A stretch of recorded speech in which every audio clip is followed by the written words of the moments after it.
आज की कहानी कुछ ऐसी है जो आपके सोचने का तरीका हमेशा के लिए बदल देगी। यह कहानी एक विधवा माँ और एक बेटा का है जो अपने माँ से हमेशा कहता है कि मैं ही गरीब क्यों हूँ, और गरीबी का कारण जानने के लिए भगवान के पास जाते हैं। यह कहानी बहुत ही प्रेरणादायक और मनोरंजन होने वाली है।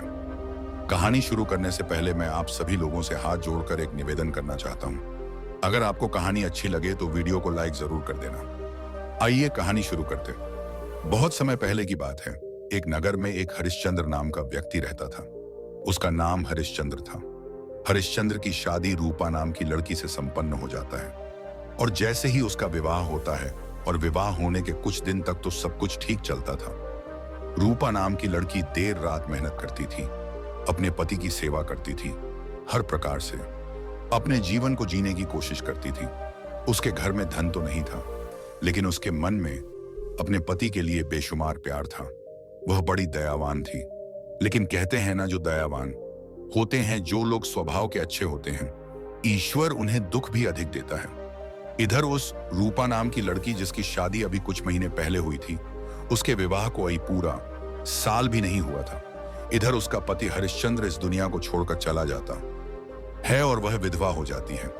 एक तो वह विधवा हो चुकी थी, दूसरा उसके गर्भ में एक बच्चा पल रहा था। वह करती तो क्या करती, वह अपना जीवन भी त्यागना चाहती थी। सोच रही थी कि आत्महत्या कर लूं, लेकिन उसके बच्चे की वजह से उसने आत्महत्या नहीं कर पाई, क्योंकि कहते हैं मूल से ब्याज प्यारा होता है। वह स्त्री अपनी जान तो दे सकती थी, लेकिन उसके गर्भ में पल रही उस बच्चे के प्रेम ने उसे जीने पर मजबूर कर दिया। उसने ठान लिया कि वह बिना पति के अपने बच्चे को हर खुशी देगी, उसकी खुशियों के लिए, उसकी परवरिश के लिए दिन रात एक कर देगी, लेकिन बच्चे को कभी उसके पिता की कमी नहीं खलने देगी।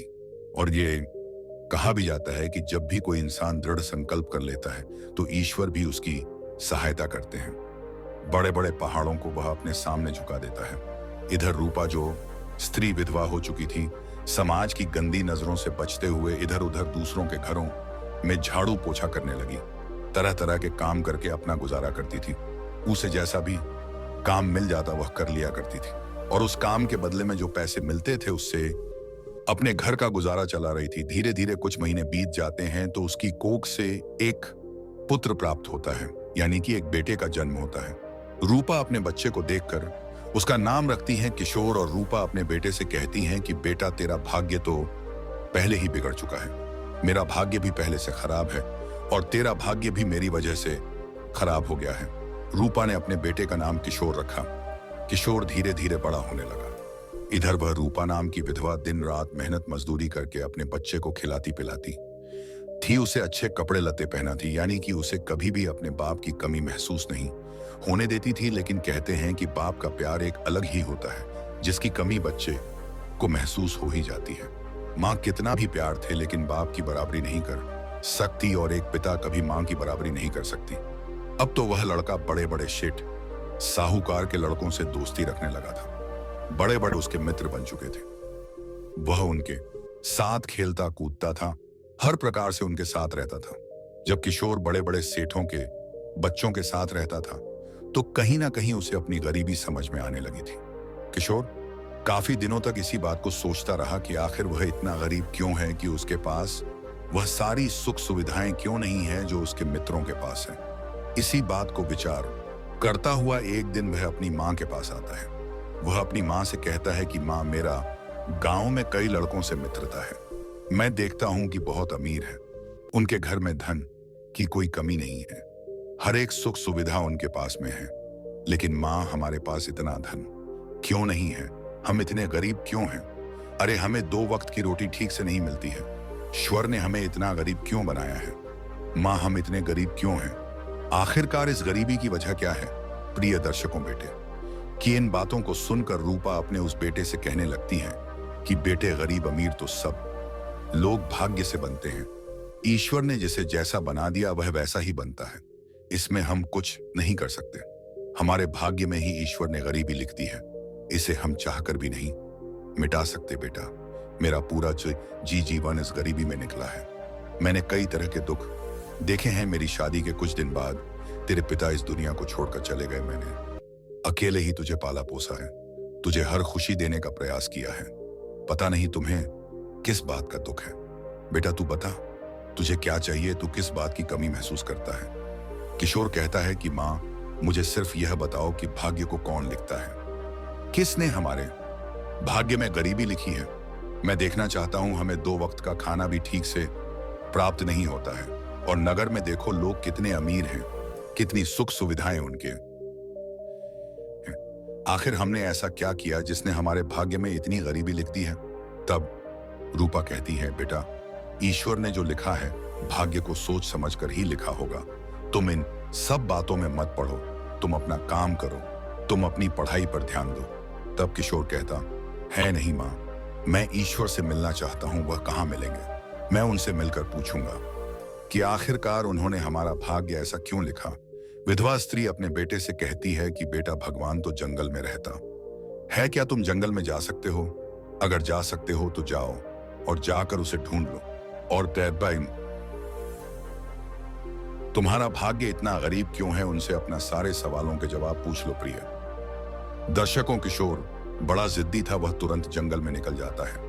कहता है कि जब तक मैं ईश्वर से नहीं मिलूंगा, उनसे अपने सवालों के जवाब नहीं पूछूंगा कि मैं इतना गरीब क्यों हूं, मेरी मां के भाग्य में इतने दुख क्यों हैं, क्यों मेरे पिता को समय से पहले उन्होंने उठा लिया, तब तक मैं घर लौटकर नहीं आऊंगा, मैं चैन से नहीं बैठूंगा, मैं ईश्वर से मिलकर ही रहूंगा, उनसे अपने सारे सवालों के जवाब लेकर आऊंगा। इस प्रकार किशोर घर से चल देता है और ईश्वर को खोजने लगता है। इस तरह पूरा दिन उसका निकल जाता है, लेकिन उसे कहीं भी ईश्वर दिखाई नहीं देती है। किशोर बड़ा परेशान हो जाता है, कहता है कि पता नहीं ईश्वर कहाँ मिलेंगे, लेकिन जहां भी हो, मैं जब तक उनसे मिल नहीं लूंगा तब तक घर नहीं जाऊंगा। इस प्रकार दूसरा दिन हो जाता है, लेकिन किशोर आगे को बढ़ता ही जाता है, और चलते चलते उसे भूख भी बहुत तेज लगी थी। वह बड़ा व्याकुल था, जंगल में रोता बिलख चला जा रहा था और कह रहा था, हे ईश्वर, तुम कहाँ हो? मैं तुम्हें ढूंढ रहा हूं, मुझे तुमसे कुछ पूछना है। ऐसी आवाजें मुंह से निकालता हुआ वह रोता हुआ आगे को बढ़ता जा रहा था। उधर क्या होता है, महादेव और माता पार्वती जंगल में साधु का भेष बनाकर भ्रमण करने के लिए आए थे। जब माता पार्वती उस लड़के को रोदन भरी आवाज सुनती है तो मैं भगवान विष्णु से कहती है, हे स्वामी, जंगल में कोई बालक विलाप कर रहा है और वह आपको पुकारता है। यह कौन हो सकता है? कौन रो रहा है? हमें इसके पास चलकर इसकी सहायता करनी चाहिए। तब भगवान शिव कहते हैं कि देवी, वह एक विधवा का लड़का है, इसके भाग्य में बहुत गरीबी लिखी है, बहुत दुख मिला है, उन्हीं प्रश्नों के उत्तर लेने के लिए वह मुझे पुकारता है। तब माता पार्वती कहती हैं, हे प्रभु, हमें इनकी मदद जरूर करनी चाहिए, वह आपका भक्त है और आपको पुकार रहा है। तब भगवान शिव कहते हैं, नहीं देवी, इसके भाग्य में ब्रह्मा जी ने कुछ लिखा ही नहीं है, इसके भाग्य में तो केवल दुख ही दुख लिखे हैं, केवल गरीबी ही गरीबी लिखी है, हम इसके भाग्य में कोई बदलाव नहीं कर सकते। तब माता लक्ष्मी कहती हैं, हे प्रभु, फिर भी इसकी आपको मदद तो करनी ही चाहिए, आप जल्द से जल्द इसके पास चलिए, मैं इसकी कुछ मदद करना चाहती हूं। भगवान शिव कहते हैं, ठीक है, अगर आपको ऐसा लगता है तो चलकर देख लेते हैं। और एलनी तेरी बाई दी, वह साधु का भेष बनाकर भगवान शिव किशोर के पास जाते हैं और किशोर से कहते हैं कि बेटे, तुम कौन हो और तुम क्यों रो रहे थे, तुम किससे मिलना चाहते हो? तब किशोर कहता है, हे साधु बाबा, मैं ईश्वर से मिलना चाहता हूं, मैं ईश्वर से मिलकर पूछना चाहता हूं कि आखिर उसने हमें इतना गरीब क्यों बनाया, उसने हमारे भाग्य में दुख ही दुख क्यों लिखे, उसने मेरी मां को समय से पहले विधवा क्यों बना दिया, आखिर हमने ऐसे कौन से बुरे कर्म किए हैं जिसकी वजह से हमारे भाग्य में इतने दुख लिख दिए और हमारे पूरे जीवन में गरीबी ही गरीबी लिख दी। नगर में बड़े बड़े सेठ साहूकार हैं जिनके पास कोई धन की कमी नहीं है, आखिरकार हमें इतना गरीब क्यों बना दिया, 2 वक्त की रोटी भी हमें नसीब नहीं होती। तब माता पार्वती कहती हैं कि बेटी, यह तो भाग्य का खेल है, यह पूर्व जन्म के कर्मों पर निर्धारित करता है। तब किशोर कहता है, नहीं माता, मैं यह बात ईश्वर से मिलकर जरूर पूछूंगा कि आखिरकार मैंने से कौन से काम किए हैं जिसकी सजा भुगत रहा हूं। तब भगवान शिव कहते हैं, तुम ईश्वर से आज नहीं मिल पाओगे, क्योंकि उन्हें बहुत सारे काम हैं, वह तो अपने कई भक्तों के पास जाते हैं, लेकिन मैं तुम्हें सोने का हार देता हूं जिसे बेचकर तुम अपनी गरीबी मिटा लेना। इससे तुम्हारी गरीबी दूर हो जाएगी और तुम अमीर बन जाओगे। तुम्हारा भाग्य बदल जाएगा। किशोर सोने के हार को देखता है तो खुश हो जाता है। कहता है यह तो बहुत अच्छा हुआ, इससे तो हमारे भाग्य में कुछ बदलाव जरूर आएगा। किशोर उस हार को लेकर घर की ओर चल देता है, साधु बाबा को प्रणाम करता है और अपने घर को लौटने लगता है। रास्ते में चलते चलते किशोर सोचता है कि जब माँ हार देखेगी तो वह बड़ी खुश हो जाएगी। इससे हमारी गरीबी मिट जाएगी, हम भी अच्छे कपड़े पहनेंगे, हम भी अच्छा भोजन करेंगे और इससे कुछ पैसों से हम अपना व्यापार करेंगे। ऐसे कई तरह के विचार अपने मन में करता हुआ किशोर घर की ओर बढ़ता जा रहा था। सहयोग से रास्ते में उसे शौच क्रिया सताने लगती है और जब उसे शौच क्रिया आती है तो उस हार को एक पत्थर पर रख देता है और वह शौच क्रिया के लिए चला जाता है। उधर क्या होता है, एक चिल उस हार को खाने की वस्तु समझकर उसे अपने चोंच में दबाकर उड़ जाती है। किशोर जब देखता है कि एक चील उसका हार पंजे में दबाकर ले जा रहा है तो किशोर उसका कुछ दूर तक पीछा करता है, लेकिन वह इससे अधिक और क्या कर सकता था। वह चील तो आसमान में उड़ रही थी। यह देखकर वह लड़का मायूस हो जाता है। कहता है जैसे तैसे तो आज मेरी किस्मत बदलने वाली थी, वह भी आज बदलते बदलते रह गई। मैं फिर से गरीब का गरीब रह गया। किशोर बड़ा दुखी हो जाता है, रोने लगता है और अपने घर चला आता है। घर जाकर बड़ा मायूस होकर लेट जाता है और अपनी माँ से जाकर कहता है, माँ आज मेरी किस्मत बदलते बदलते रह गई। आज मेरी गरीबी मिटने वाली थी, हमारे अच्छे दिन आने वाले थे, लेकिन क्या करूं, एक चील की वजह से आज हम फिर से गरीब रह गए। तब उसकी माँ कहती हैं कि बेटा जो भाग्य में लिखा है उसे कोई नहीं बदल सकता, तुम व्यर्थ परेशान होते हो। तब किशोर बोला, नहीं माँ, मैं कल फिर जाऊंगा, मैं कल फिर भगवान से मिलूंगा, उनसे पूछूंगा कि आखिरकार इतनी गरीबी हमारे भाग्य में क्यों लिखी। वे मेरी बात सुनकर हमारी गरीबी को जरूर बदल देंगे। इस प्रकार जब दूसरी सुबह होती है, किशोर फिर से घर से निकलकर चलता है और उसी जंगल में जाकर भगवान को आवाज लगाता है। उसी स्थान पर पहुंच जाता है जहां उसे कल ब्राह्मण भेष में भगवान मिले थे। वहां जाकर वह फिर से रोने लगता है, फिर से भगवान शिव को पुकारता है। भगवान शिव और माता पार्वती अगले दिन भी वहां प्रकट हो जाते हैं। कहते हैं कि किशोर अब तुम्हें क्या परेशानी है, अब तुम्हें किस बात की चिंता सता रही है। मैंने तो कल तुम्हें सोने का हार दिया था, वह तुम्हारी गरीबी मिटाने के लिए पर्याप्त नहीं हुआ। क्या अब ऐसा क्या हो गया कि तुम फिर से यहाँ आए हो। किशोर कल वाला सारा किस्सा सुनाता है और कहता है, हे बाबा, आपने जो हार दिया था उसे रास्ते में चील लेकर उड़ गई। अब हम क्या करें, हम तो गरीब के गरीब ही रह गए। हे साधु बाबा, अब कुछ ऐसा कर दीजिए जिससे हमारी गरीबी मिट जाएगी, हमारा अब भाग्य बदल जाए ताकि हम भी कुछ अच्छा जीवन जी सके। भगवान शिव कहने लगते हैं कि बेटा, तुम्हारा भाग्य मैं नहीं बदल सकता। अगर तुम्हें अपनी गरीबी मिटाने हैं तो तुम्हें ब्रह्मा जी के पास जाना चाहिए। ब्रह्मा जी तुम्हारा भाग्य जरूर बदल सकते हैं, तुम्हारी गरीबी जरूर मिटा सकते हैं। किशोर पूछता है कि प्रभु आप मुझे बताइए कि ब्रह्मा जी कहाँ मिलेंगे। तब भगवान शिव उसे ब्रह्मा जी का पता बताते हैं। पता लेकर किशोर ब्रह्मा जी के पास निकल दौड़ता है और चलते चलते ब्रह्मा जी के पास पहुंच जाता है। ब्रह्मा जी से कहता है कि प्रभु, मैं किशोर, आखिरकार आपने मेरे भाग्य में इतनी गरीबी क्यों लिखी, मेरी माँ के भाग्य में इतना दुख क्यों लिखा। हमने ऐसे कौन से कर्म किए हैं जिसकी वजह से हमें 2 वक्त का खाना भी नसीब नहीं होता। शहर में इतने बड़े बड़े लोग हैं जिनके पास धन की कोई कमी नहीं है, वे लोग तो धन को दोनों हाथों से लुटा रहे हैं, और आपने हमें इतना गरीब क्यों बना दिया, 2 वक्त का भोजन भी नहीं मिलता। तब ब्रह्मा जी कहते हैं कि बेटा, तुम्हारे भाग्य में कुछ लिखा ही नहीं, तुम्हारे भाग्य में तो केवल गरीबी लिख डाली है।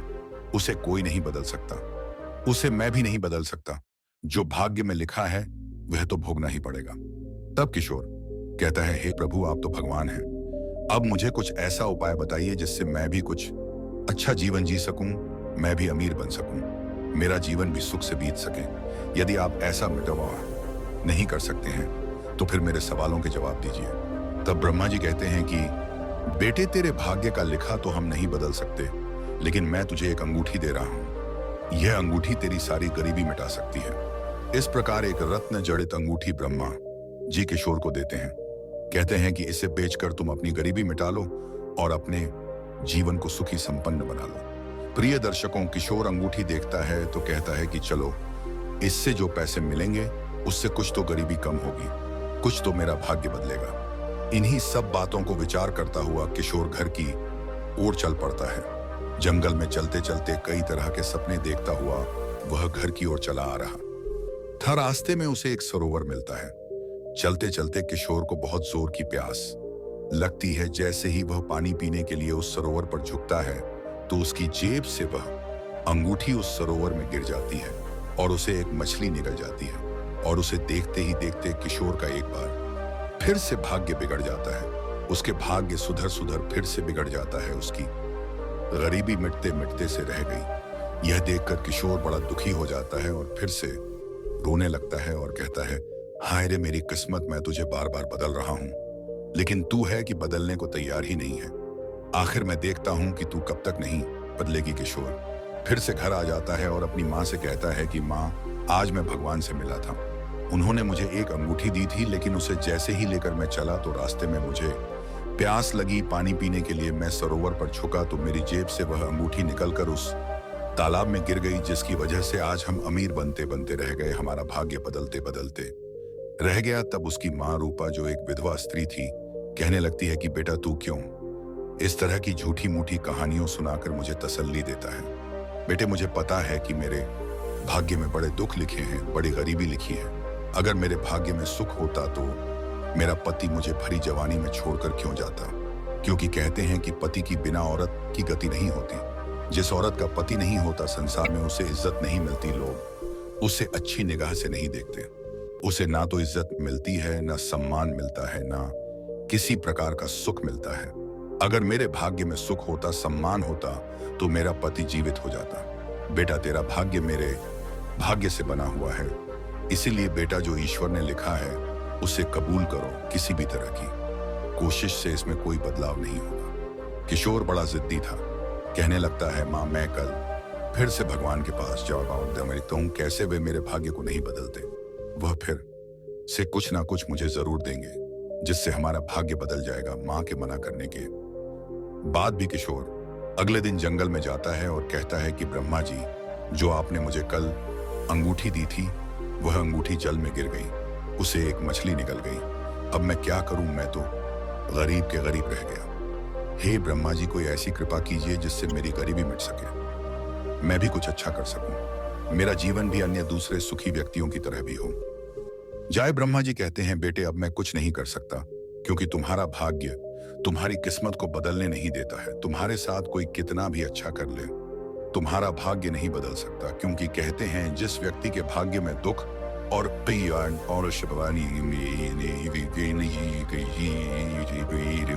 गरीबी लिखी हो तो पूरी दुनिया उसे सुख और अमीर बनाने के चक्कर में लग जाए, लेकिन कोई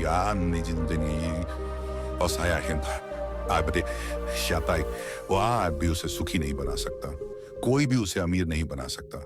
जिस व्यक्ति के भाग्य में दुख लिखा हो तो पूरा संसार एकजुट होकर भी उसे सुखी नहीं बना सकता। तब किशोर कहने लगता है, नहीं ब्रह्मा जी, आप तो ईश्वर हैं, या तो आप मेरी गरीबी मिटाएं, या मेरे सवालों के जवाब दीजिए, या फिर कोई ना कोई उपाय बताइए। आखिर मैंने ऐसे कौन से कर्म किए हैं जिसकी वजह से मुझे इस तरह की गरीबी भोगनी पड़ रही है। मेरे दुखों का कारण क्या है, क्यों मेरे भाग्य में ऐसा लिखा गया है।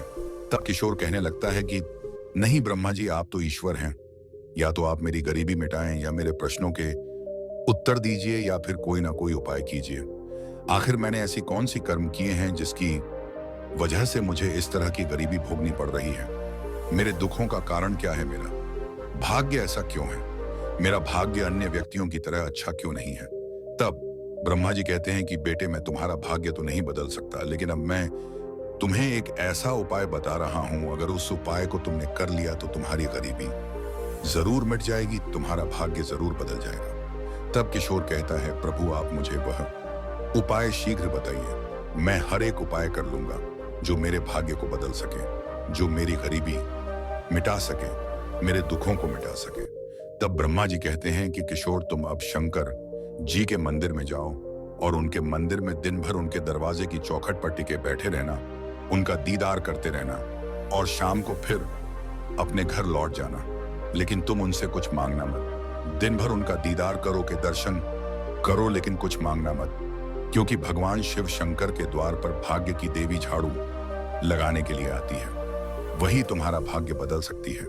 हो सकता है भगवान शिव की कृपा तुम पर हो जाए तो वह तुम्हारा भाग्य बदल दे। तब किशोर कहता है, ठीक है प्रभु, मैं ऐसा ही करूंगा। अब तो प्रिय दर्शकों में किशोर वहां से चल देता है और नगर से कुछ दूर भगवान शंकर का एक मंदिर बना हुआ था। वह सुबह को उठता है, स्नान ध्यान करता है और उस मंदिर पर पहुंच जाता है। मंदिर के द्वार पर बैठकर भगवान शिव की मूर्ति का दीदार करता रहता है, लेकिन मांगता कुछ नहीं है। पूरा दिन ऐसे ही बीत जाता है। इस तरह से जब शाम हो जाती है तो वह अपने घर को चला आता है। उधर उसकी माँ पूछती है कि बेटा तू कहाँ जाता है और इतनी शाम को कहाँ से आता है? आखिरकार तू करता क्या है? तो किशोर कहता है कि माँ, मैं अपना भाग्य बदल रहा हूँ, भाग्य बदलने के लिए तपस्या कर रहा हूँ। मैं वह हर एक काम करूंगा जिससे मेरा भाग्य बदल जाए। उसकी माँ कहती है, बेटा क्यों व्यर्थ की तपस्या कर रहे हो? तुम्हारा भाग्य कोई नहीं बदल सकता। अगर तेरे भाग्य में सुख होता तो तू अमीर बाप के घर में पैदा होता, तेरे पिता भी जीवित होते, तू धनवान घर में पैदा होता। लेकिन तेरे भाग्य में गरीबी लिखी है, तभी तो मुझ जैसे गरीब के घर में तेरा जन्म हुआ है। तब किशोर कहता है, नहीं माँ, अगर व्यक्ति चाहे तो कुछ भी कर सकता है। मैं भी अपनी गरीबी को अमीरी में बदल दूंगा। देखना, मैं एक दिन जरूर कुछ ऐसा करूंगा जिससे मेरा भाग्य बदल जाएगा। तभी विधवा स्त्री रूपा कहने लगी, ठीक है बेटा, जो तुझे अच्छा लगेगा वह तू कर, मैं तुझ नहीं रोकूंगी। इस प्रकार उसे भगवान शिव के मंदिर में बैठे बैठे कई महीने बीत जाते हैं। भगवान शिव शंकर देखते हैं कि किशोर सुबह सुबह मेरे दरवाजे पर आता है, दिन भर मेरा दीदार करता है और शाम को बिना कुछ कहे ही यहाँ से चला जाता है। यह मेरा अनूठा भक्त है, कुछ मांगता भी नहीं है, कुछ कहता भी नहीं है, सिर्फ मेरे दर्शन करके चला जाता है। तब एक दिन भगवान शिव ने उसके रास्ते में एक हीरों की पोटली गिरा दी थी। वह पोटली किशोर को मिल जाए। किशोर जब उस पोटली को देखता है तो बड़ा खुश हो जाता है। कहता है कि भगवान शिव शंकर ने आज मेरा भाग बदल दिया, यह सब उन्हीं की कृपा है।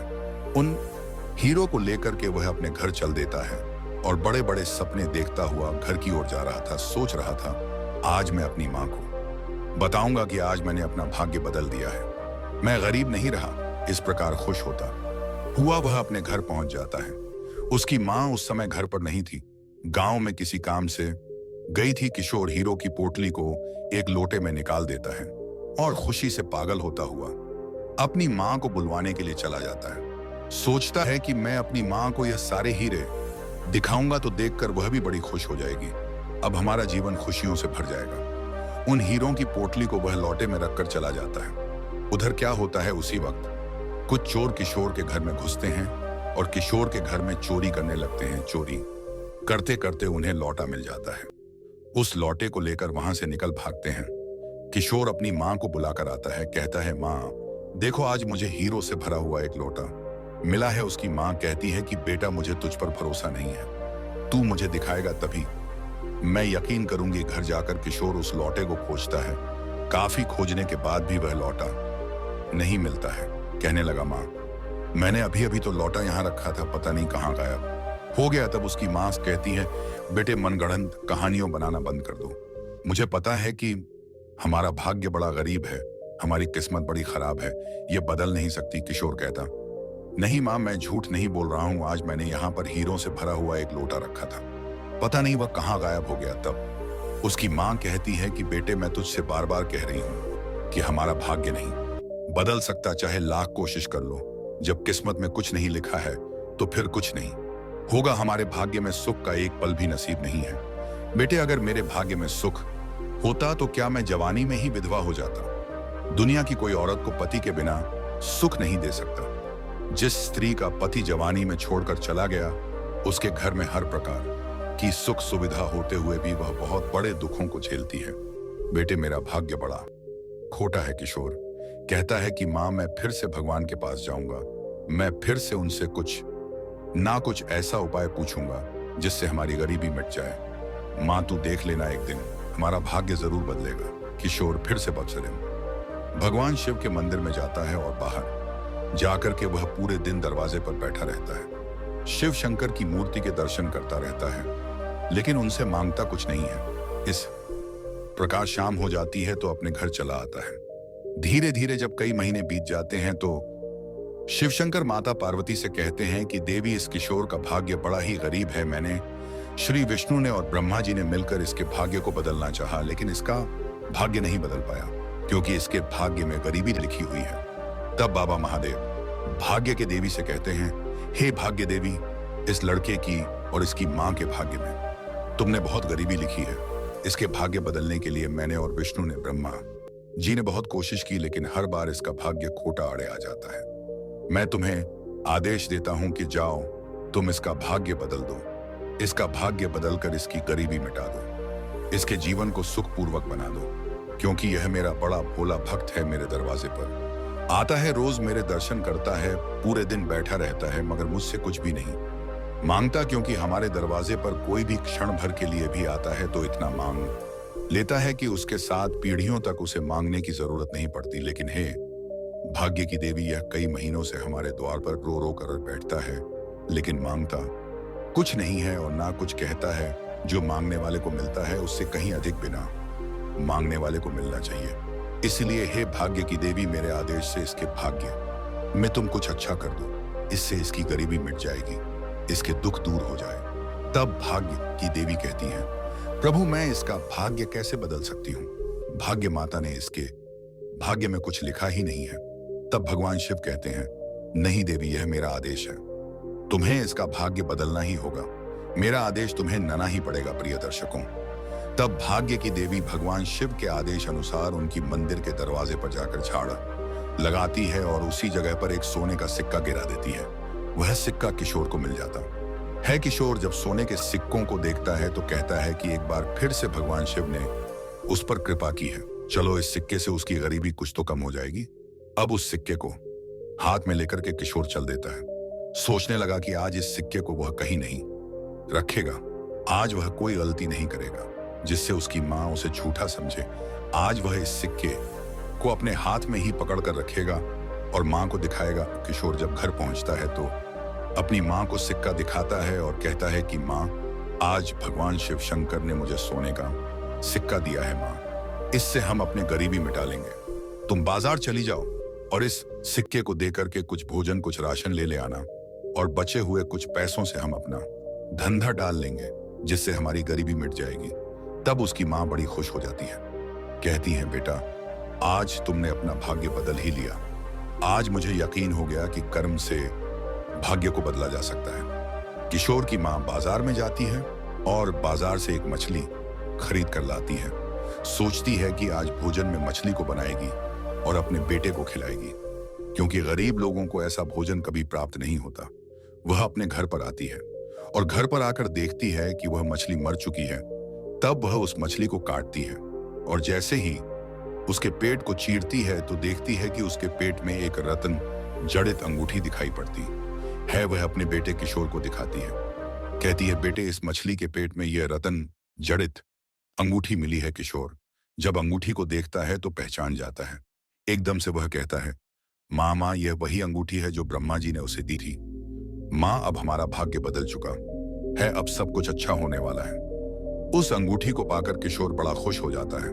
तब किशोर की मां कहती है, बेटे, बाबा महादेव ने हमारा भाग्य बदला है, हमारी किस्मत बदली है। चलो, अब हम गरीब और भूखे भिखारियों को भोजन कराएंगे, ब्राह्मणों को भोजन कराएंगे, जिससे कुछ लोगों की हमें दुआ मिले और हमारा भाग्य बदल जाए। क्योंकि कहते हैं कि धर्म करने से धन कम नहीं होती, धर्म की जड़ें पाताल तक जाती है और भूखे को भोजन खिलाना सबसे बड़ा धर्म होता है, सबसे बड़ा दान होता है। इन्हीं सब बातों को सोचते हुए बाजार जाते हैं। बाजार से बहुत सारे चावल और कई तरह की सामग्री भोजन लेकर आते हैं।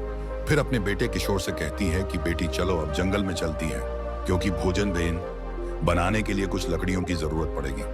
किशोर अपनी मां के साथ जंगल में चल देता है। जंगल में जाकर किशोर एक पेड़ पर चढ़ जाता है जिस पर कोई सूखी लकड़ियां लगी हुई थी। तो उस पेड़ पर जाकर जब वह देखता है तो उसने देखा कि उस पेड़ पर एक चील का घोंसला बना हुआ है और उसी घोंसले में वह हार रखा हुआ है, जो हार उसे भगवान शिव ने दिया था। किशोर उस हार को उठा लेता है। हार को देखते ही वह बड़ा खुश हो जाता है। लकड़ियों को काट करके जब वह नीचे आता है तो अपनी मां से कहता है, मां, ये देखो, ये वही हार है जिसे एक महात्मा जी ने मुझे दिया था। इस हार को चील लेकर उड़ गई थी। क्योंकि मैंने आपसे कहा था कि आज मेरा हार एक चील लेकर उड़ गई है। मुझे यह हार एक संत हुपम ने दिया था। उसकी माँ कहती है, बेटे मैंने तुझ पर यकीन नहीं किया, किंतु तू सच बोल रहा था। आज मुझे भरोसा हो गया है। अब साबित हो चुका है कि कम से कम बुरा व्यक्ति, जिसके भाग्य में कई पीढ़ियों तक गरीबी लिखी हो, कितने भी दुख लिखे हो, लेकिन अगर वह अच्छे कर्म करता है, ईश्वर की पूजा करता है और अपने कर्म को ध्यान में रखते हुए अपनी बात पर अडिग हो जाता है, दृढ़ संकल्प ले लेता है, तो वह अपने भाग्य को बदल सकता है। क्योंकि कर्म से बड़ा कुछ नहीं होता, भाग्य कर्म का गुलाम होता है। इस प्रकार किशोर और वह स्त्री अब पहुंचे अपने घर जाते हैं। घर जाकर वह भूखे को, भिखारियों को, ब्राह्मणों को, गरीब लोगों को भरपेट भोजन कराते हैं, उन्हें कपड़े दान करते हैं और कुछ धन भी दान करते हैं। कहते हैं कि इस बार आज उसका जीव बदल दिया है, उसकी गरीबी को अमीरी में बदल दिया है। कई तरह से दान पुण्य करने लगते हैं और इस तरीके से उस विधवा स्त्री रूपा का जीवन सुखों में बीतने लगता है। उसके बेटे किशोर का भाग्य भी बदल गया, साथ में उसकी मां का भाग्य भी बदल गया, क्योंकि कर्म प्रधान होता है। आपने कई शास्त्रों में भी सुना होगा कि कर्म से बड़ा कुछ नहीं है। व्यक्ति जैसा कर्म करता है वैसा ही उसका भाग्य बनता है। दोस्तों, आपको यह कहानी कैसी लगी कमेंट करके जरूर बताएं। अगर कहानी अच्छी लगी हो तो लाइक शेयर जरूर करें। दोस्तों, समस्या में ही समाधान है, यह एक ऐसा मंत्र है जिसे हम सभी ने कहा है या फूका है, सुना है, लेकिन क्या यह सच है? बहुत से लोग समस्याओं के सामने खड़े होकर बस इंतजार करते रहते हैं, आशा करते हैं कि समस्याएं अपने आप हल हो जाएंगी। यह एक सामान्य सोच है कि समस्या से बचने का सबसे अच्छा तरीका है कि हम इंतजार करें और उम्मीद करें कि समस्या खुद ही ठीक हो जाएगी। लेकिन क्या यह सच है? क्या वाकई मुश्किलों का सामना करना और उनसे निपटना इतना आसान है?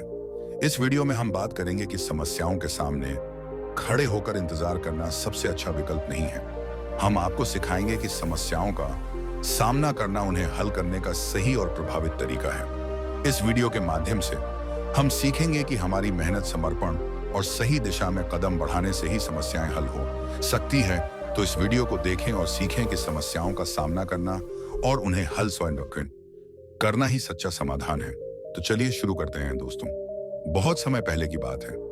एक राज्य का राजा बहुत चिंतित था, क्योंकि उसकी पत्नी का जन्मदिन नजदीक आ रहा था। यूं तो कहने को वह राजा था, लेकिन फिर भी उनके वैवाहिक जीवन में हजारों प्रकार की समस्याएं थी। परंतु राजा जन्मदिन पर अपनी पत्नी को एक ऐसा उपहार देना चाहता था कि जिससे उनके जीवन में जो दुख है वह कम से कम उस दिन के लिए दूर चला जाए। वह अपनी पत्नी को खुश करना चाहता था, किंतु आपने देखा होगा कि यह कार्य बहुत ही मुश्किल है, क्योंकि हम आज तक किसी को खुश नहीं कर पाए। हम चाहे लाख कोशिशें ही क्यों ना कर लें, लेकिन हम कभी किसी को खुश नहीं कर पाते, क्योंकि यह खुशी हमारे पास नहीं है और ना ही सामने वाले के पास है। जो हमारे पास है ही नहीं, वह हम किसी और को कैसे दे सकते हैं?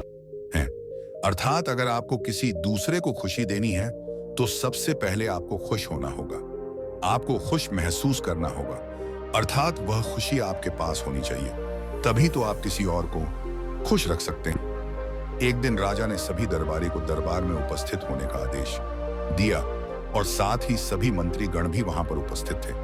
तभी राजा ने सभी से सुझाव मांगा कि आखिर वह किस प्रकार अपनी पत्नी को जन्मदिन पर खुश कर सकता है।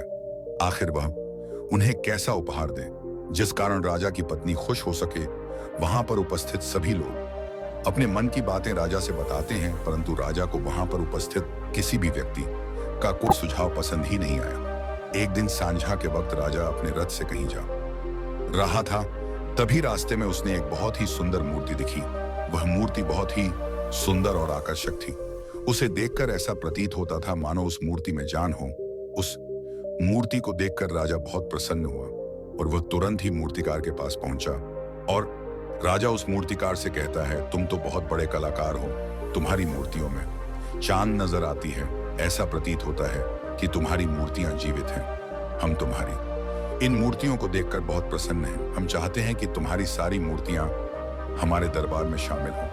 यह सुनकर वह मूर्तिकार बहुत प्रसन्न हुआ, जैसे उसे कोई खजाना मिल गया हो।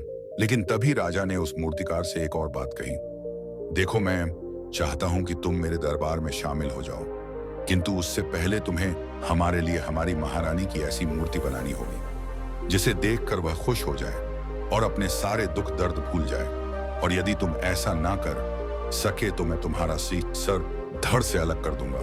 राजा के मुंह से यह सुनकर मूर्तिकार घबरा गया, उसके पसीने छूट गए। वह राजा को मना भी कैसे करें, इसलिए उसने ना चाहते हुए भी राजा को स्वीकृति दे दी। राजा उस मूर्तिकार की बात सुनकर बहुत प्रसन्न हुआ और वह वापस महल लौट गया। लेकिन उधर दूसरी तरफ जो मूर्तिकार अब तक बहुत प्रसन्न था, जो अपने मन से मूर्तियां बनाया करता था, जो हमेशा खुश रहता था, अब वह दुखी हो गया था। वह गहरे दुख में चला गया था। वह डर के कारण रानी की मूर्तियां बनाना शुरू करता है, परंतु जो भी मूर्ति बनाता था उस मूर्ति को देखकर ऐसा प्रतीत होता था मानो वह मूर्ति बहुत दुखी सी प्रकार का कोई दुख है। एक के बाद एक उसने कई सारी मूर्तियां बना डाली, परंतु कोई भी मूर्ति ऐसी नहीं थी जिसे देखकर कोई भी खुश हो सके, जिसे देखकर यह प्रतीत हो कि मानो उसे मूर्ति में जान है और वह मूर्ति देखकर कोई भी अपना दुख भूल जाए। और यह इस ने कारण हो रहा था क्योंकि मूर्ति का भीतर से बहुत दुखी था, जो उसकी मूर्तियां के रूप में साफ और स्पष्ट नजर आ रहा था। राजा ने उसे मूर्तिकार को 1 सप्ताह का समय दिया। किंतु 4 दिन तो उसने यूं ही व्यर्थ कर दिए। अब उसके पास केवल 3 दिन का ही समय बचा था, जिसके बारे में सोच सोचकर उस मूर्तिकार का गला सूखा जा रहा था। डर के कारण अब उसके हाथ पैर भी काम करना बंद कर चुके थे। उसके हाथ से हथौड़ी और छेनी तक नहीं चल रही थी और उसे अपना भविष्य नजर आ रहा था। उसे नजर आ रहा था कि राजा उसे मृत्यु दंड दे रहा है। उसके बाद उसके परिवार का क्या होगा, उसके परिवार को कौन संभालेगा, यह सोच सोचकर उस मूर्तिकार का मन बैठा जा रहा था। तभी उसने एक योजना बनाई। वह अपने परिवार को साथ लेकर रात ही में गांव छोड़कर चला जाएगा। यह सोचकर वह तुरंत घर लौटा। उसने सारा सामान बंधा, अपनी पत्नी और अपने बच्चों को भी तैयार किया। वह जैसे ही घर से निकलने वाला था कि तभी उसने देखा कि राजा के सिपाही वहां पर तैनात हैं। यह देखकर वह मूर्तिकार और भी घबरा गया। वह समझ नहीं पा रहा था कि क्या करें। यदि वह यहां से भागने की कोशिश करता है और पकड़ा जाता है तो राजा उसके साथ साथ उसके परिवार को भी मृत्युदंड दे देंगे। वह कुछ समझ नहीं पा रहा था। तभी वह जमीन पर बैठ गया और रोने लगा और अपनी पत्नी से कहता है, अब से तुम्हें बच्चों का ख्याल रखना होगा मेरा, और तुम्हारा साथ यहीं तक था, क्योंकि राजा ने जिस प्रकार की मूर्ति का मुझे आदेश दिया है मैं उस प्रकार की मूर्ति नहीं बन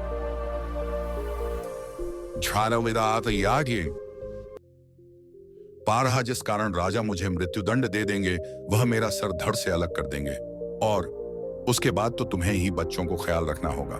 इतना कहकर वह जोर जोर से फूट कर रोने लगा। देखते ही देखते रात बीत गई और अगले दिन सुबह सुबह उसे मूर्तिकार के दरवाजे पर एक गुरु भिक्षा मांगने आया। मूर्तिकार ने उन्हें भिक्षा लाकर दी तो मूर्तिकार बहुत परेशान लग रहा था, जिसे देखकर गुरुवर उसे मूर्तिकार से कहते हैं, बेटा, हमारे जीवन में दुख और सुख तो आते ही रहते हैं। हमारे जीवन में दुख और समस्याएं तो होती ही हैं, किंतु इन सभी दुख और समस्याओं का समाधान और निवारण भी होता है, परंतु हम केवल दुख और समस्याएं ही देखते हैं। उन दुख और समस्याओं के छिपे निवारण और समाधान को हम कभी नहीं देख पाते। यदि तुम ध्यान से देखोगे तो हर समस्या का समाधान है और हर दुख का निवारण भी है। मैं यह अच्छी तरह जानता हूं कि तुम यहां से अपनी पत्नी और बच्चों को लेकर भाग जाना चाहते थे, किंतु ऐसा हो नहीं सका। उस मूर्तिकार ने जब गुरु के मुंह से यह बातें सुनी तो वह उसके चरणों में जा गिरा और हाथ जोड़कर उन गुरुवर से कहता है गुरुवर, आप ही बताइए मैं क्या करूं। राजा ने मुझे मूर्ति बनाने का आदेश दिया है, किंतु मैं जाकर भी मूर्ति नहीं बन पा रहा, और यदि मैंने मूर्ति नहीं बनाई तो राजा मुझे मृत्यु दंड दे देंगे और उसके बाद मेरे परिवार का क्या होगा, उनका ख्याल कौन रखेगा। तभी गुरु उस मूर्तिकार से कहते हैं, बेटा, आंख बंद कर लेने से कुछ नहीं होने वाला, क्योंकि दुख और समस्याएं तो वही की वहीं खड़ी रहती हैं। ध्यान देने और कर्म करने से सब कुछ बदल जाता है। यदि तुम केवल आंखें बंद करके यह सोचोगे कि तुम्हारी समस्याएं चली जाएंगी तो ऐसा कभी नहीं होगा। इतना कहकर उन गुरुवर ने उसे मूर्तिकार के कानों में कुछ कहा और उसके बाद वह वहां से चले गए। उन गुरु के वहां से चले जाने के बाद वह मूर्तिकार महल गया, जिसे देखकर राजा उस मूर्तिकार से कहता है, लगता है तुमने समय से पहले ही एक अद्भुत मूर्ति तैयार कर ली है। बताओ वह मूर्ति। कहाँ है, मैं भी उसे देखना चाहता हूँ। इस पर मूर्तिकार जवाब देते हुए कहता है, महाराज, अभी तक मैंने मूर्ति तैयार नहीं की है, परंतु आपके दिए हुए समय पर मैं अवश्य ही वह अद्भुत मूर्ति तैयार कर लूंगा। लेकिन उससे पहले मेरा एक बार महारानी से मिलना बहुत आवश्यक है, अन्यथा वह अद्भुत मूर्ति तैयार नहीं हो पाएगी। राजा ने उस मूर्तिकार की सारी बातें ध्यानपूर्वक सुनी और उसके बाद राजा ने मूर्तिकार को महारानी से मिलवाया। मूर्तिकार महारानी से मिलने के बाद महारानी से प्रश्न करते हुए कहता है, महारानी जी, किसी भी औरत के जीवन का सबसे बड़ा दुख क्या हो सकता है? इस पर महारानी जवाब देते हुए उस मूर्तिकार से कहती हैं, किसी औरत का मानव बन जाना सबसे बड़ा दुख है। तभी वह मूर्तिकार महारानी से एक और प्रश्न करते हुए कहता है, महारानी जी, किसी औरत के जीवन का सबसे बड़ा सुख क्या है? महारानी उस मूर्तिकार के इस प्रश्न का जवाब देते हुए कहती हैं, किसी भी औरत के जीवन का सबसे बड़ा सुख उसके पति और उसके बच्चों का उसके पास होना है। महारानी के मुख से अपने प्रश्नों का जवाब सुनकर मूर्तिकार बहुत प्रसन्न हुआ और उनसे आज्ञा लेकर वह वापस अपने घर लौट आया और आपसे हुआ। दिन रात उसे मूर्ति पर काम करने लगा। देखते ही देखते पूरे 3 दिन पूरे हो गए। आखिरकार रानी के जन्म दिवस वाले दिन को वह मूर्ति को लेकर राजमहल पहुंचता है। लेकिन अब राजा के मन में यह बेचैनी थी कि पता नहीं उस मूर्तिकार ने आखिर कैसी मूर्ति बनाई होगी। पता नहीं वह मूर्ति महारानी को पसंद आएगी भी या नहीं। इस प्रकार के प्रश्न राजा के मन में चल रहे थे। राजा के मन में बेचैनी लगातार बढ़ती जा रही थी, लेकिन उधर दूसरी तरफ राजा को उस मूर्तिकार पर पूर्ण विश्वास भी था, क्योंकि राजा ने पहले ही उसे मूर्तिकार के हाथों की कल देखी हुई थी।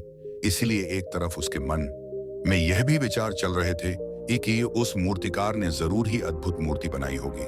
वह मूर्ति सफेद कपड़ों से ढकी हुई थी।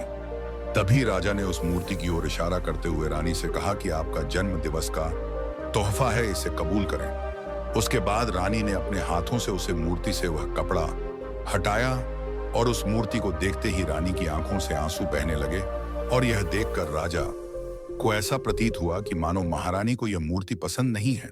इसलिए राजा ने तुरंत ही क्रोधित होकर अपने सिपाहियों को आदेश दिया और उस मूर्तिकार को बंदी बनवा लिया। लेकिन तभी महारानी राजा से कहती हैं, रुकिए, इस मूर्तिकार ने तो मेरा दुख और सुख ही मूर्ति में निकाल दिया है। इस मूर्ति में मेरे पति मेरे साथ हैं और मेरे हाथ में मेरा बच्चा है। इससे सुंदर मूर्ति मैंने आज तक नहीं देखी। यह बहुत ही लाजवाब है, अद्भुत है। इससे सुंदर तोहफा मेरे लिए और कोई नहीं हो सकता। काश ऐसा मेरे जीवन में वास्तव में हो जाए, मेरे पति भी मेरे साथ हो और मेरे हाथों में मेरा बच्चा हो। महारानी की यह सारी बातें सुनकर और मूर्ति को देखकर राजा को अपनी गलती का एहसास हुआ। राजा अपनी प्रजा और अपने साम्राज्य को देख रेख में इतना व्यस्त रहता था कि वह कभी अपनी पत्नी को समय नहीं दे पाता था, जिस कारण राजा की आंखों से आंसू बहने लगे और दरबार में उपस्थित सभी लोग मूर्ति देखकर हैरान। आज तक किसी ने भी ऐसी सुंदर और जीवित मूर्ति नहीं देखी थी जिसमें सुख और दुख एक साथ नजर आ रहे हों। उसके बाद उसे राजा ने उस मूर्तिकार को रिहा करवाया और उसे ढेरों इनाम दिए और अपने राज्य दरबार में जगह भी दी। किंतु उस मूर्तिकार ने इनाम तो स्वीकार कर लिया, परंतु राज्य दरबार में जगह नहीं ली और हाथ जोड़कर राजा से कहता है, हे महाराज, मेरी आपसे विनती है, आपने मुझे चेतावनी दी थी, यदि मैं यह मूर्ति नहीं बना सका तो आप मुझे मृत्यु दंड दे देंगे। किंतु मैं आपसे बस इतना ही कहना चाहता हूं, हम में से चाहे कोई भी प्राणी क्यों ना हो, सभी के प्राण उतने ही कीमती है जितना कि आपका या महारानी के हैं। इसीलिए किसी को भी बिना दोष के दंड नहीं देना चाहिए। मेरी पत्नी ने मुझे कहा था कि राजा की दोस्ती और दुश्मनी दोनों ही अच्छी नहीं है, इसलिए मुझे आपके राज्य दरबार में कोई स्थान नहीं चाहिए। मैं अपनी छोटी सी दुनिया में बहुत खुश हूँ, अपने छोटे से परिवार के साथ बहुत खुश हूँ। मैं आज तक जो करता आया हूँ मुझे वह पसंद है और मैं अपनी पूरे जीवन काल वही करना चाहता हूँ। मैं जैसा हूँ, जिस हाल में हूँ, मुझे बहुत प्रसन्नता है कि मैं आज इतना खुशहाल इंसान हूँ। अब मुझे आज्ञा दीजिए। इतना कहकर वह मूर्तिकार वहां से चल गया। दोस्तों, इसी प्रकार हमारे जीवन में भी बहुत बड़े बड़े संकट और दुख आते जाते हैं, किंतु वास्तव में तो यह दुख और संकट हमें कुछ सीखने के लिए आते हैं, किंतु हम तो केवल उन दुख और समस्याओं को ही देखते रह जाते हैं। हम उनका निवारण खोजने का तनिक भी प्रयास नहीं करते और जब हम दुख के समय क्रोध करते हैं तो हम वास्तविकता में अपना ही नुकसान कर लेते हैं। जो व्यक्ति समझदार होते हैं वह अपने दुख और परेशानियों से यह सबक सीख ही लेता है कि उन्हें विषम परिस्थितियों में शांत रहकर उन दुखों का निवारण करना चाहिए, उन समस्याओं का समाधान करना चाहिए। किंतु हम में से अधिकांश लोग यह नहीं सीख पाए और वे लोग दुख और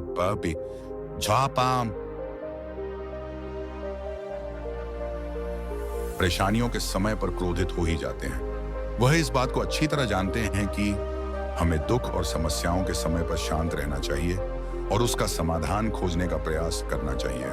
किंतु हम बार बार वही गलती दोहराते रहते हैं। जब भी हमारे सामने कोई विषम परिस्थिति उत्पन्न होती है तो हम बार बार क्रोधित हो जाते हैं और क्रोध में आकर हम अपना ही नुकसान कर लेते हैं, क्योंकि क्रोध में हम कभी भी कोई चीज सीख नहीं सकते। क्रोध में हमारा मस्तिष्क काम करना बंद कर देता है और उसे केवल वह स्थिति नजर आती है, वह समय नजर आता है जो उसके खिलाफ है और जो जीवन के दुखों से, इन समस्याओं से कुछ सीख नहीं पता। ऐसा व्यक्ति पूर्ण रूप से एक दलदल में फंसे हुए इंसान की तरह है जो परिस्थितियों के दलदल में कुछ इस प्रकार फंस चुका है कि वह वहां से निकल नहीं सकता। फिर वह चाहे कितना भी हाथ पैर क्यों न मार ले, और जितना हाथ पर मारेगा वह उतना ही उस दलदल में फंसता चला जाएगा। जबकि आपको हाथ पैर ना मारकर बल्कि शांत रहकर अपने मस्तिष्क को प्रयोग करना चाहिए और यह सोचना चाहिए कि दुख, इस समस्या और इस परिस्थिति का समाधान क्या हो सकता है। किंतु आप तो अपने आप को पहले से ही दलदल में डाल चुके हैं और ऐसी स्थिति में आप बाहर निकालने के बारे में ना सोचकर लगातार और हाथ पैर मारकर आप अपने आपको उस दलदल में और भी नीचे डूबा जा रहे हैं। तो ऐसी परिस्थिति में आप भला उस समस्या, उस परिस्थिति का सामना कैसे करेंगे, वहां से बाहर कैसे निकालेंगे। और वहीं पर जो व्यक्ति थोड़े भी जागृत है, जो दुख और समस्याओं का निवारण और समाधान खोजने में वास्तव में अपना समय लगते हैं, वह यह जानते हैं कि निवारण और समाधान एक हीरे की तरह है। वह हीरे की खान की तरह है। जिस प्रकार एक हीरे को ढूंढा जाता है फिर उसे तरसा जाता है, इसके बाद उस हीरे की कीमत बहुमूल्य हो जाती है। ठीक वैसे ही दुख और समस्या में समाधान और निवारण खोजने की आवश्यकता होती है और वह हमें खोजना भी चाहिए। और जब आपको मिल जाते हैं तब आपको एक ऐसी संपदा मिलती है, एक ऐसी समझ, एक ऐसा विश्वास, एक ऐसी शक्ति मिलती है कि उसके बाद आपके सामने जब भी कोई समस्या या कोई परेशानी आती है तो आप अकेले नहीं होते, बल्कि आप यह समझ जाते हैं कि वह विषम परिस्थिति आपको कुछ सिखाने आई है और आप उसका डटकर सामना करते हैं। उससे वह सारी चीज सीखते हैं जो वह आपको सीखना चाहती है और उसके बाद आप और भी मजबूत होते चले जाते हैं। आपका विश्वास और भी बढ़ता चला जाता है, आप और भी शक्तिमान और बलवान होते चले जाते हैं। इसलिए महात्मा बुद्ध कहते हैं, यदि दुख है तो उसका निवारण भी है, यदि समस्या है उसका समाधान भी है। इसलिए केवल दुख में उलझे मत रहिए, बल्कि उसे दुख का निवारण कीजिए। और यही आपको करना चाहिए। केवल हाथ पर हाथ धरे बैठे रहने से या फिर यूं ही समय को व्यर्थ गनवाने से आपको कभी भी उसका निवारण नहीं मिलेगा, बल्कि जितना आप उस दुख और समस्या से अपनी जान छुड़ाकर भागने की कोशिश करेंगे, उतनी ही तीव्रता से आपके पीछे भागेगी। और जैसे जैसे समय बीतता जाएगा वह दुख और समस्या और भी विकराल रूप लेगी और तब उसका सामना करना और भी मुश्किल हो जाएगा। इसलिए यदि कोई दुख और समस्या अब भी आपके सामने है तो उससे लड़ डट कर सामना कीजिए, उसे सीखिए और निवारण कीजिए। दोस्तों, आपने आज की इस वीडियो से क्या सीखा वह मुझे आप कमेंट में बता सकते हैं। इसी के साथ मैं उम्मीद करता हूं कि आपको आज की वीडियो पसंद आई होगी, तो इस वीडियो को उस इंसान को शेयर करें जिससे यह कहानी सुनाने की जरूरत है और ठीक उसी के बाद चैनल बुद्धा सारांश को सब्सक्राइब करें। तो चलिए फिर मिलते हैं ऐसी एक और नई वीडियो में नई मैसेज के साथ। तब तक के लिए अपना ख्याल रखें। धन्यवाद।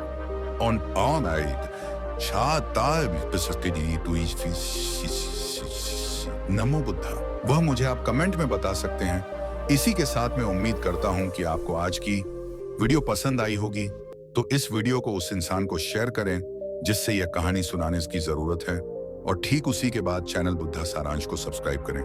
तो चलिए फिर मिलते हैं ऐसी एक और नई वीडियो में नई मैसेज के साथ। तब तक के लिए अपना ख्याल रखें। धन्यवाद।